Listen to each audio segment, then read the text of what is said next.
Belum lama ini beredar video yang memperlihatkan detik-detik mobil tank milik tentara Rusia melindas mobil yang dilindas adalah milik warga sipil Ukraina.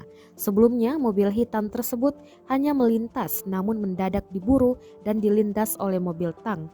Rekamannya juga diunggah akun Instagram @infokomando official pada Jumat 24 Februari 2022.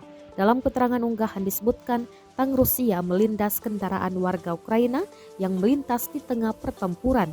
Menurut media Ukraina, video tersebut menunjukkan provokasi dari pihak Rusia. Beruntung supir yang merupakan pria tua selamat dari musibah tersebut. Tank tersebut adalah Strela Rusia. Meskipun rekamannya diambil dari jarak yang cukup jauh, tetapi terlihat jelas ada tabrakan yang terjadi antara tank dan juga mobil. Dari video tersebut dapat dilihat jika tank Rusia itu dengan perkasa berbelok di dekat mobil sipil hitam mencoba untuk meratakannya.